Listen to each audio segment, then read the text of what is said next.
नमस्कार, आप देख रहे हैं एजेंडा इंडिया का। मैं हूं आपके साथ पयोधी शशि। जम्मू कश्मीर में हिंदुस्तान के सुरक्षा बल मुस्तैद हैं। हथियार उठाने वाले हर आतंकी का एक ही अंजाम तय कर दिया गया है, वो है मौत। हिंदुस्तान के इस पलटवार से आतंकी बौखलाए हुए हैं। डरे हुए आतंकी बेगुनाहों पर गोलियां बरसाकर कश्मीर के लोगों को डराना चाहते हैं। बडगाम के चादुरा इलाके में आतंकियों ने एक टीवी एक्ट्रेस अमरीन भट्ट की हत्या कर दी। आतंकियों की गोलीबारी में अमरीन का भतीजा भी गंभीर रूप से घायल हो गया।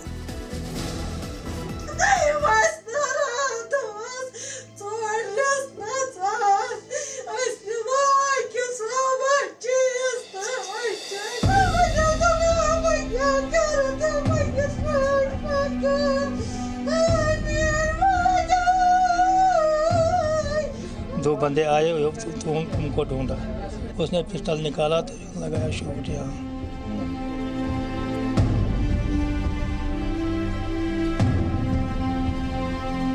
चलाए, यहाँ से मार दिया।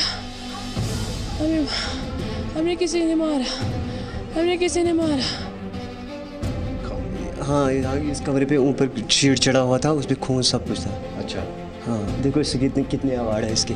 देखो यहाँ पर इसका नाम भी लिखा है अमरीन भट्ट। मैं इस ईद पर चूड़ियां पहनकर क्या करूंगी मुर्शद। इनकी खनक सुनने वाला तो कहीं दूर बैठा है। हमेशा हंसना उन्हें अच्छा लगता था। फिल्मी गानों पर अदाएं दिखाना उन्हें पसंद था।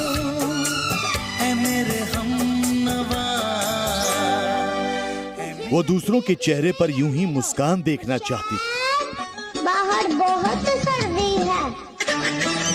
उम्र 35 साल की थी, लेकिन 18 सालों से टीवी पर अपनी अदाकारी दिखा रही थी।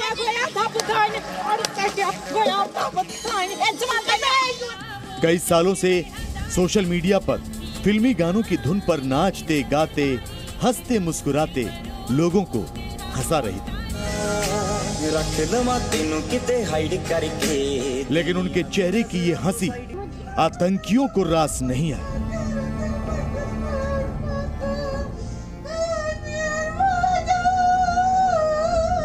कायर आतंकियों ने वार किया और कश्मीर की बेटी अमरीन भट्ट की जान ले ली। बताया जा रहा है कि अमरीन की हत्या के पीछे हाफिज गैंग के आतंकी।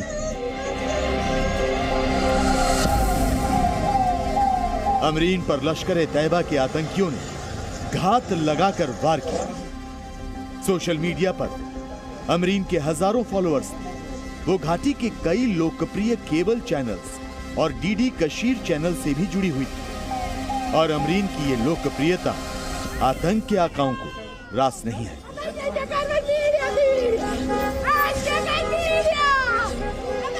इसलिए उनकी हत्या इस्लामाबाद में दाखिल हो गए। राजधानी इस्लामाबाद की सुरक्षा के लिए शहबाज सरकार ने तमाम तैयारियां की थी। रेड जोन की सुरक्षा में सेना भी मुस्तैद थी, लेकिन इमरान समर्थकों के आगे सरकार की नहीं चली।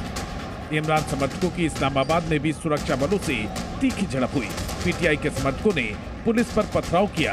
पुलिस ने भी आंसू गैस के गोले छोड़कर इमरान समर्थकों को तितर बितर करने की कोशिश की। इमरान समर्थकों और सुरक्षा बलों में कई घंटे तक इस्लामाबाद में झड़प चलती रही। काफी देर तक पाकिस्तान की राजधानी जंग का मैदान बनी रही। कई जगह तोड़फोड़ और आगजनी की गई। इस दौरान एक मेट्रो स्टेशन को भी फूंक दिया गया। इसके बाद वहां पर आग की ऊंची ऊंची लपटें उठती देखी गई। देर रात अपने लाखों समर्थकों के साथ इमरान खान इस्लामाबाद के करीब टी चौक पहुंच गए थे। सरकार के खिलाफ लंबी लड़ाई की तैयारी थी, लेकिन आजादी मार्च हिंसक हुआ तो इमरान ने आंदोलन वापस लेने का ऐलान कर दिया। इमरान खान ने सरकार को अल्टीमेटम दिया और कहा कि उन पर हिंसा की तोहमत न लगे, इसलिए फिलहाल मार्च वापस ले रहे हैं। इस दौरान इमरान हत्या कर दी। एक एक्ट्रेस से डर गया हाफिज। अमरीन बनी आतंक की आंखों का कांटा।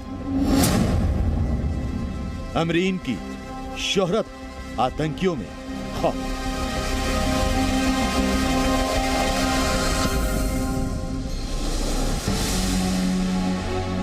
रात के 8 बजे थे। जब बडगाम के चादरू इलाके में आतंकियों ने अमरीन के दरवाजे पर दस्तक दी। अमरीन के भाई से आतंकियों ने कहा कि अमरीन को बाहर बुला, शूटिंग के लिए बात कर। लेकिन जैसे ही अमरीन बाहर आई, आतंकियों ने अंधाधुंध फायरिंग कर दी। मौके पर अमरीन की मौत हो गई। दो बंदे आए 8:15 बजे, गुस्सा यहाँ, फिर मेरे बेटे छोटी बड़ी लड़की का बेटा है उधर, उसको बोला वो 11 साल का, उसको बोला अमरीना यहाँ, और उसने बोला वो अंदर है, उसको बाहर निकालो। ये फिर आया तो उसने बोला क्या बात है, हमने शूटिंग 2-3 दिन शूटिंग पर ही जाना है। हमने ने बोला हम जान पहचान वाला आदमी नहीं है, तुमके साथ मैं नहीं आऊँगा। उसने पिस्टल निकाला तो लगाया शूट। आतंकियों की गोली से अमरीन का 10 साल का भतीजा भी बुरी तरह घायल हो गया। अस्पताल में उसका इलाज चल रहा है। अमरीन के घर में दीवारों से लेकर शोकेस तक ये सिर्फ अवार्ड्स नहीं, ये अमरीन की कामयाबी के तमगे हैं। ये उनकी 18 सालों की अदाकारी के शानदार करियर के प्रतीक चिन्ह। यहाँ पर देखिए उनके अवार्ड्स रखे हुए हैं, ये सारे अवार्ड्स, अमरीना, पैंथर, ये सारे अवार्ड्स उसके एक्टिंग के हैं। एक जो है आर्टिस्ट थी यहाँ पर, और एक अच्छी आर्टिस्ट थी जो 18 साल से टेलीविज़न में थी, और यहाँ पर इसी कमरे में उसकी लाश मिली। यहीं पर उसको जो है गोलियां मारी गई, और जैसा कि डेड बॉडी से पता चला है कि उसकी चेस्ट में फायर हुआ था।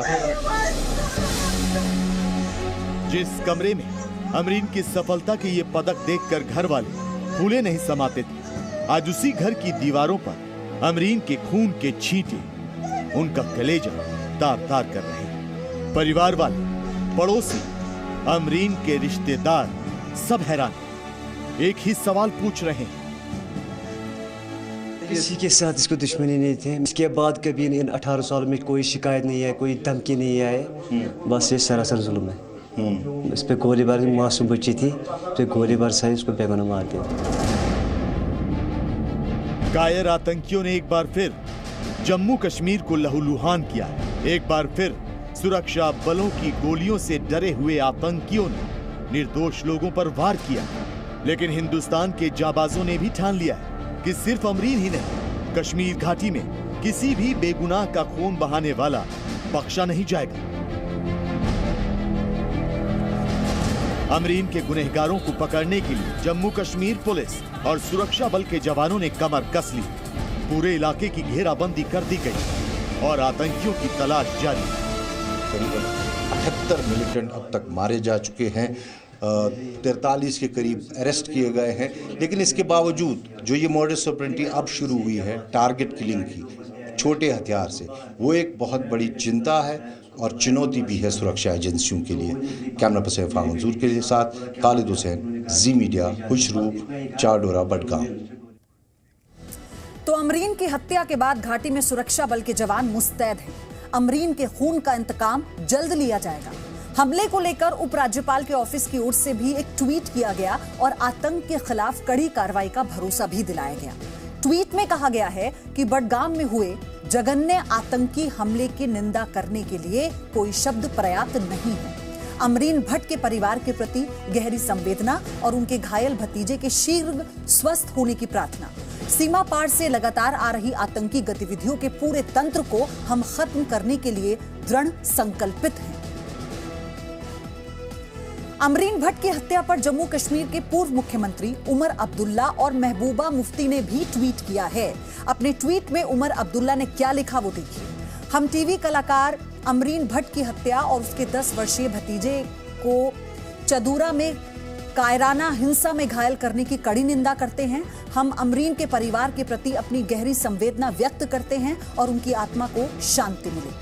इसी के साथ घाटी में इस टारगेट किलिंग के जरिए महबूबा मुफ्ती ने जो ट्वीट किया, अब वो देखिए। उन्होंने लिखा कि घाटी में इस टारगेट किलिंग के जरिए एक बार फिर से राजनीति चमकाने की कोशिश वो कर रही हैं। अपने ट्वीट में वो कहती हैं कि संवेदनाएं तो वो दिखा रही हैं, लेकिन सियासत से भी बाज नहीं आई। महबूबा मुफ्ती ने लिखा है कि केंद्र सरकार जम्मू कश्मीर में हालात सामान्य होने का ढिंडोरा पीट रही है, लेकिन इस तरह की जघन्य वारदात कुछ और ही इशारा कर रही है।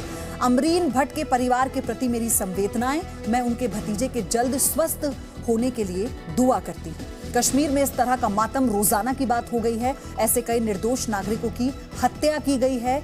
ये खून खराबा रोकने के लिए क्या भारत सरकार अपनी जम्मू कश्मीर नीति पर दोबारा विचार करेगी?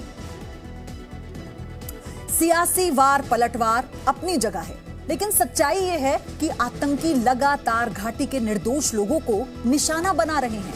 कभी कश्मीरी पंडितों की टारगेट किलिंग कर रहे हैं और कभी बेगुनाह मुसलमानों की जान ले रहे हैं। 12 मई को आतंकियों ने बडगाम के चदूरा में ही राहुल भट्ट की जान ली थी। आपको याद होगा, राहुल भट्ट को वर्ष 2010-11 में जम्मू कश्मीर में प्रवासियों के लिए विशेष रोजगार पैकेज के तहत क्लर्क की नौकरी मिली थी और अब 25 मई को टीवी एक्ट्रेस अमरीन भट्ट की जान ले ली गई।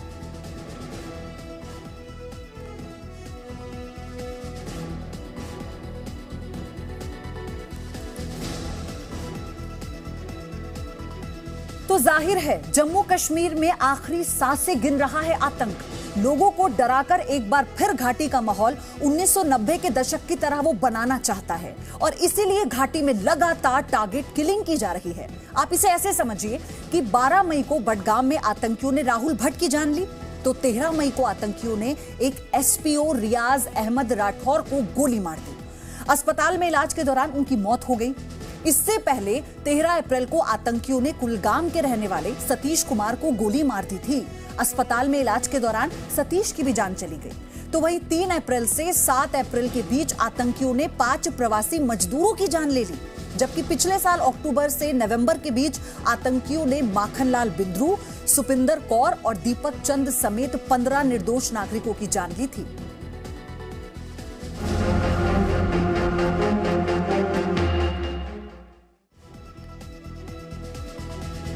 हाफिज सईद कश्मीर में दहशत की दुकान दोबारा खोलना चाहता है, लेकिन उसका यह मंसूबा कभी कामयाब नहीं हो पाएगा। ऐसा हम इसलिए कह रहे हैं क्योंकि कुपवाड़ा में लश्कर के 3 आतंकियों को मौत के घाट उतार डाला गया। ये आतंकी सरहद पार कर भारतीय सीमा में घुसपैठ की कोशिश कर रहे थे, लेकिन सुरक्षा बलों को इनकी भनक लग गई और फिर इनका भी वही अंजाम हुआ जो बुधवार को मसूद अजहर के गुर्गों का हुआ था। बहुत खौफनाक सूरत हाल पैदा हुई। हमने इंडिया को पैगाम देना है कि बस कर दो।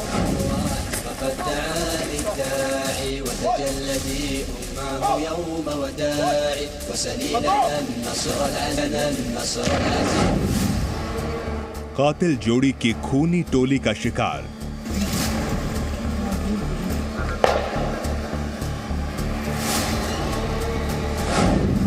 अड़तालीस घंटे में भारतीय सेना के 2 बड़े प्रहार।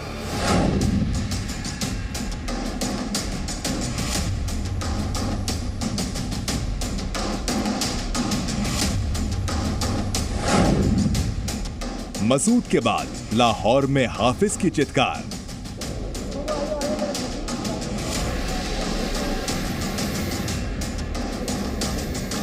मोस्ट वांटेड भगोड़ों की भारत की लिस्ट में शामिल हाफिज मोहम्मद सईद को भले ही 31 साल के लिए पाकिस्तान की अदालत ने सलाखों के पीछे भेज दिया हो, लेकिन हकीकत तो ये है कि हाफिज आज भी पाकिस्तान सेना की गोद में बैठकर भारत के खिलाफ साजिशों का मकड़ जाल बुन रहा है,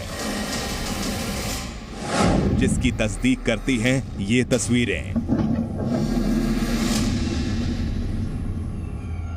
कुपवाड़ा के जंगलों में एनकाउंटर की ये तस्वीरें मुंबई हमलों के गुनहगार हाफिज सईद के खूनी प्लान का हिस्सा है।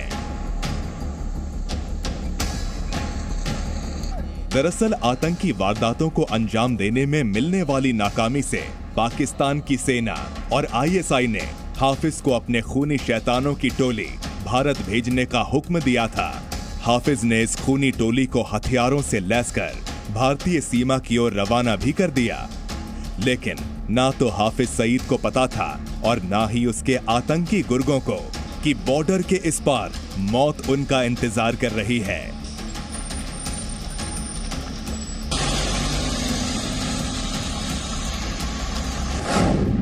कुपवाड़ा से लश्कर के 3 आतंकी भारतीय सीमा में दाखिल होने की कोशिश कर रहे थे, लेकिन भारतीय सुरक्षा बलों को इस घुसपैठ की भनक लग गई। सुरक्षा बलों ने कुपवाड़ा के जुमाकुंड गांव में डेरा डाल लिया और जैसे ही आतंकवादी भारत में दाखिल होते दिखे, अपनी बंदूकों का मुंह खोल दिया। सुरक्षा बलों की ओर से की गई गोलीबारी में तीनों आतंकी मार गिराए गए, तो इनके पास से हथियारों का जखीरा बरामद हुआ, जिससे साबित होता है कि ये किसी बड़ी वारदात को अंजाम देने की फिराक में थे। हाफिज सईद जहां मसूद अजहर की जगह पे अगर हम ये कहें कि उनकी पाकिस्तान की जो आईएसआई और आर्मी है उसको एक बहुत बड़ा झटका लगता है, क्योंकि ये जो आतंकवादी ग्रुप हैं इनका काम पाकिस्तान के अंदर उनको सिर्फ रॉ मटेरियल देने का है।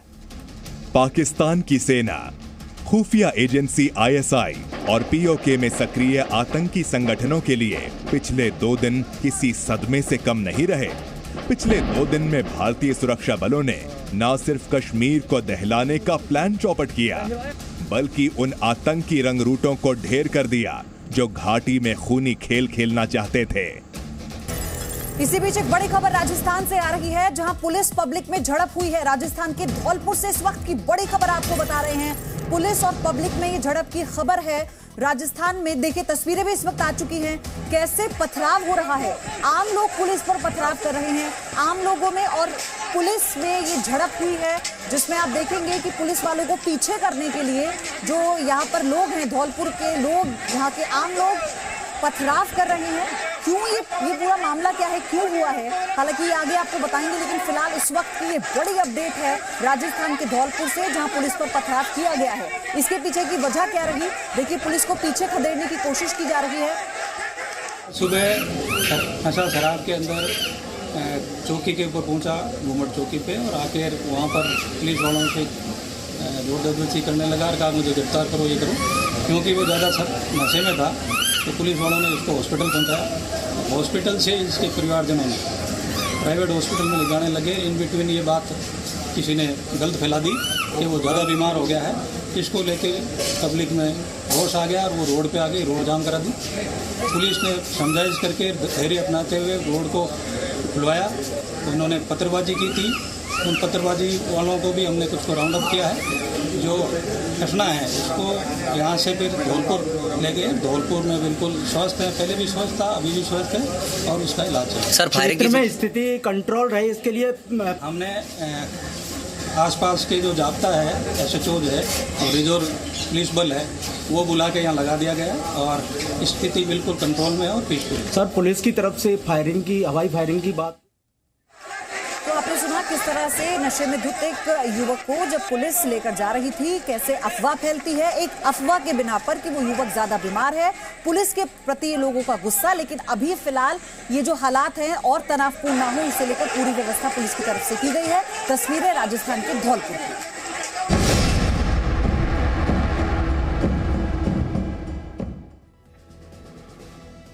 और अब खबर पाकिस्तान से, जहां एक बार फिर सियासी संग्राम छिड़ गया है। पाकिस्तान के पूर्व प्रधानमंत्री इमरान खान ने हिंसा के बाद आजादी मार्च तो खत्म कर दिया, लेकिन शहबाज सरकार को 6 दिन का अल्टीमेटम दे दिया है। इमरान ने धमकी दी है कि अगर 6 दिन में चुनाव की तारीखों का ऐलान नहीं हुआ तो वो फिर से अपने लाखों समर्थकों के साथ इस्लामाबाद पहुंचेंगे।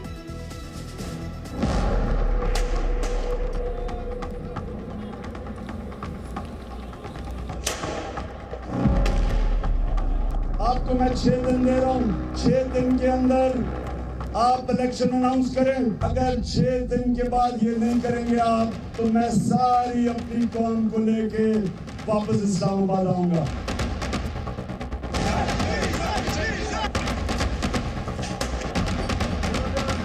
कोई भी रोकना चाहे हमें तो वो रोक के दिखा दे, क्योंकि कोई नहीं इसको रोक सकता।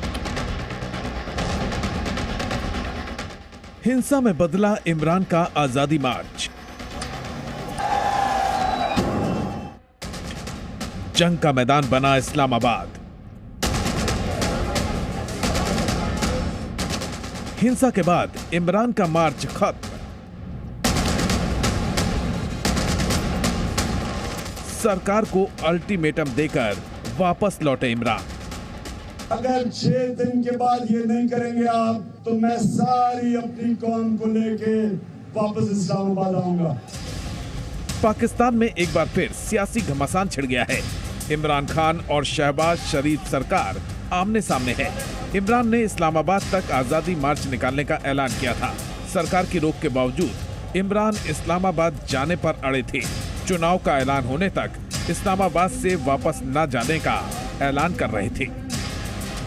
एक अवाम का समुंदर लेके हम डी चौक आ रहे हैं, और जितने भी लोग हो वहां डी चौक में मेरी इंतजार करो, मैं आ रहा हूं। और ये जो भी शेलिंग कर रही है पुलिस, इंशाल्लाह ये जब हमें देखेगी पुलिस समझ जाएगी कि ये लोग जिहाद करने आए हैं, हम सियासत नहीं करने आए, हम जिहाद करने आए हैं। और हम जब तक इस इम्पोर्टेड हुकूमत से जब तक इलेक्शन की डेट नहीं लेंगे जून के अंदर, हम वहां से नहीं जाएंगे। इमरान के तेवर साफ थे कि वो आर पार की लड़ाई लड़ने की तैयारी में है, लेकिन मार्च के दौरान भड़की हिंसा ने उन्हें कदम वापस खींचने पर मजबूर कर दिया। इमरान खान शहबाज शरीफ सरकार को 6 दिन का अल्टीमेटम देकर इस्लामाबाद से वापस लौट गए। इमरान ने धमकी दी कि मांग न मानी गई तो 30 लाख लोगों के साथ इस्लामाबाद आएंगे। आपको मैं 6 दिन दे रहा हूँ, 6 दिन के अंदर आप इलेक्शन अनाउंस करें, जून के महीने में इलेक्शन अनाउंस करें, असेंबलीज डिसॉल्व करें। अगर 6 दिन के बाद ये नहीं करेंगे आप, तो मैं सारी अपनी कौम को लेके वापस इस्लामाबाद आऊंगा। दरअसल इमरान खान के आजादी मार्च के दौरान देश भर में हिंसा हुई। पुलिस और इमरान समर्थक आमने सामने आ गए। कई जगह पुलिस और इमरान समर्थकों में हिंसक झड़प हुई।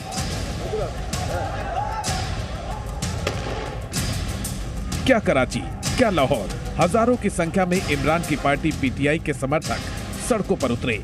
सुरक्षा बलों ने इमरान समर्थकों को इस्लामाबाद आने से रोकने की पूरी कोशिश की। कई जगह लाठीचार्ज करके इमरान समर्थकों को तितर बितर किया गया।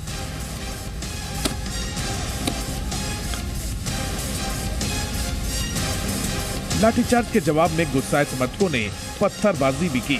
सैकड़ों कार्यकर्ता गिरफ्तार भी किए गए। इमरान समर्थकों पर काबू करने के लिए आंसू गैस तक छोड़ी गई। हालांकि सुरक्षा बलों की तमाम कोशिशें नाकाफी साबित हुई। खुद इमरान ट्रक पर सवार होकर निकले तो उनके समर्थकों में जोश आ गया। तमाम बैरिकेड्स को तोड़ते हुए इमरान और उनके समर्थक इस्लामाबाद में दाखिल हो गए। राजधानी इस्लामाबाद की सुरक्षा के लिए शहबाज सरकार ने तमाम तैयारियां की थी। रेड जोन की सुरक्षा में सेना भी मुस्तैद थी, लेकिन इमरान समर्थकों के आगे सरकार की नहीं चली। इमरान समर्थकों की इस्लामाबाद में भी सुरक्षा बलों से तीखी झड़प हुई। पीटीआई के समर्थकों ने पुलिस पर पथराव किया। पुलिस ने भी आंसू गैस के गोले छोड़कर इमरान समर्थकों को तितर बितर करने की कोशिश की। इमरान समर्थकों और सुरक्षा बलों में कई घंटे तक इस्लामाबाद में झड़प चलती रही। काफी देर तक पाकिस्तान की राजधानी जंग का मैदान बनी रही। कई जगह तोड़फोड़ और आगजनी की गई। इस दौरान एक मेट्रो स्टेशन को भी फूंक दिया गया। इसके बाद वहां पर आग की ऊंची ऊंची लपटें उठती देखी गई। देर रात अपने लाखों समर्थकों के साथ इमरान खान इस्लामाबाद के करीब टी चौक पहुंच गए थे। सरकार के खिलाफ लंबी लड़ाई की तैयारी थी, लेकिन आजादी मार्च हिंसक हुआ तो इमरान ने आंदोलन वापस लेने का ऐलान कर दिया। इमरान खान ने सरकार को अल्टीमेटम दिया और कहा कि उन पर हिंसा की तोहमत न लगे, इसलिए फिलहाल मार्च वापस ले रहे हैं। इस दौरान इमरान ने मौजूदा सरकार को चोरों और लुटेरों की सरकार तक बता दिया। अमेरिका के नौकर और पाकिस्तान के करप्ट तरीन लोग आज अवाम से खौफजदा होके सारे पाकिस्तान में इन्होंने कंटेनर्स लगाए हुए हैं। सारी जगह लोगों को रोका जा रहा है। इन्होंने हमारे लोगों को गिरफ्तार किया। इमरान ने सरकार को अल्टीमेटम देकर मार्च खत्म कर दिया। मांग न माने जाने पर 6 दिन बाद 30 लाख लोगों के साथ फिर इस्लामाबाद आने की धमकी दी। लेकिन विपक्ष का दावा है कि आजादी मार्च पूरी तरह से फेल हो गया।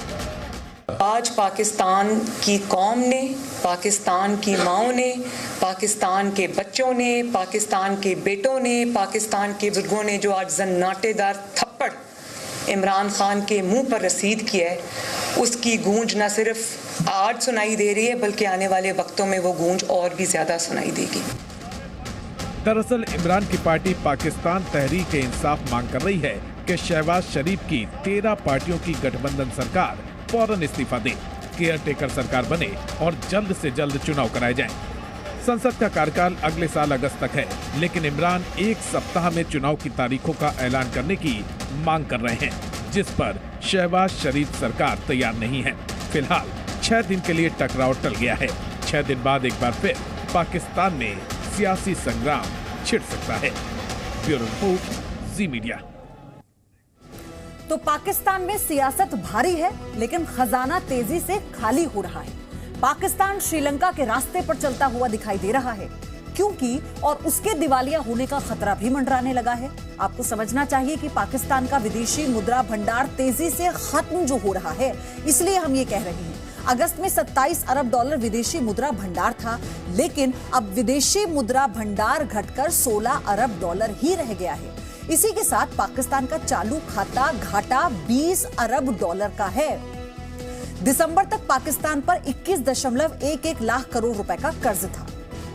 हालात ये है कि अब पाकिस्तान के पास विदेशी कर्ज चुकाने के पैसे तक नहीं है और वो कटोरा लेकर किसकी तरफ देख रहा है, ये आप भी जानते हैं। हालात संभालने के लिए उसे जल्द ही बड़े विदेशी कर्ज की जरूरत पड़ने वाली है, वो ये बखूबी जानता है। पाकिस्तान में सिर्फ 35 करोड़ बैरल तेल का भंडार बचा हुआ है।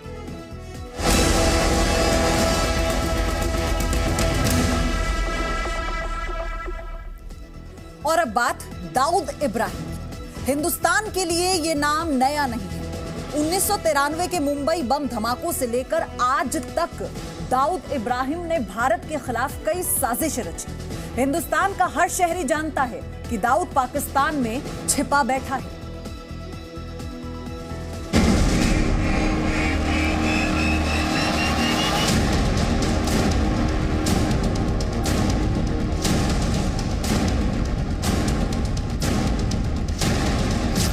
दाऊद के कैश पर हिंदुस्तान में ऐश।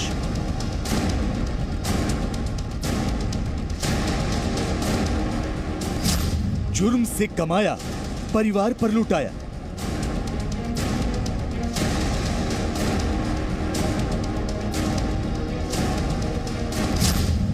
दाऊद और 10 लाख की पॉकेट मनी।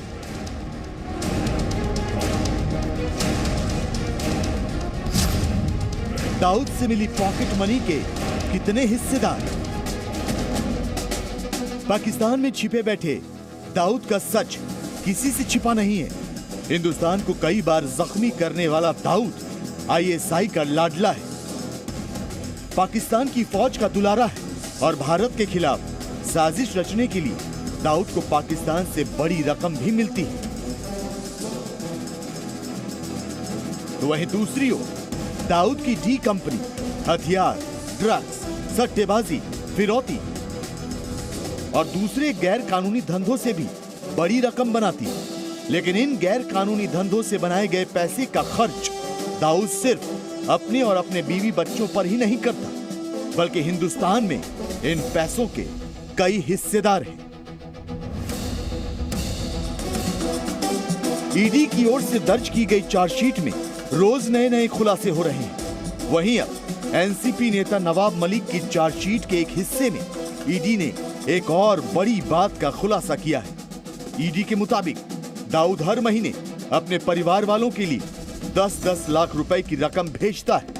यानी दाऊद अपने रिश्तेदारों को उनका खर्च चलाने के लिए 10 लाख रुपए की पॉकेट मनी देता है। ईडी के मुताबिक दाऊद अपने भाई बहनों को पॉकेट मनी के तौर पर हर महीने 10-10 लाख रुपए भेजता था। जिन लोगों को ये पैसे भेजे जाते थे उनमें से इकबाल कास्कर भी एक था।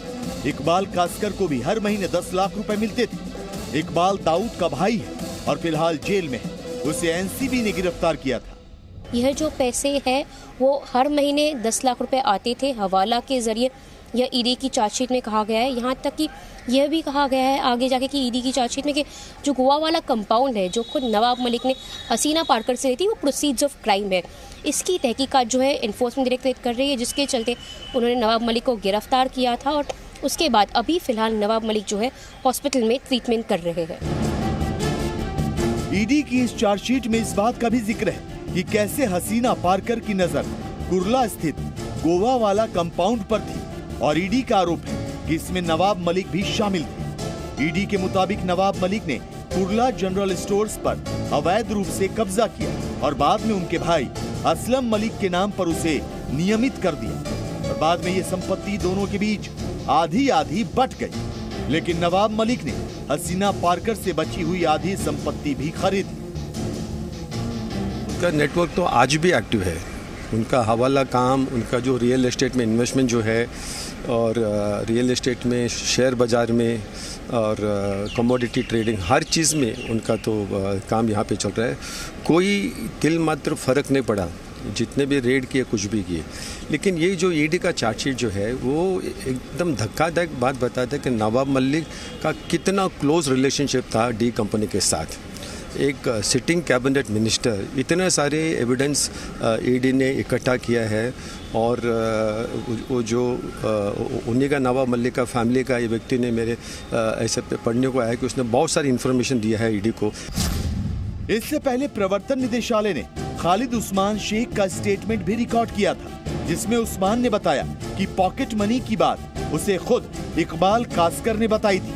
खालिद उस्मान शेख इकबाल कास्कर के बचपन के दोस्त का भाई है। खालिद का भाई 1990 के दशक में दाऊद और गवली गैंग के गैंग वॉर में मारा गया था।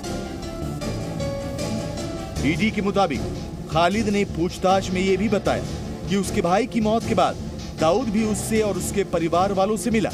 जब भी दाऊद ने खालिद से मुलाकात की तब तक 1-2 घंटे तक उन्हें साथ बिठाया, खाना खिलाया और पैसे भी दिए। मुंबई से येशा कोटक के साथ ब्यूरो रिपोर्ट, जी मीडिया। तो आपने देखा किस तरह दाऊद अपने भाई इकबाल इब्राहिम कास्कर को पैसे भेजा करता था। लेकिन भारत में मोस्ट वांटेड दाऊद इब्राहिम के कुनबे में कौन कौन है, इसके बारे में भी आपको जान लेना चाहिए। हम बताते हैं।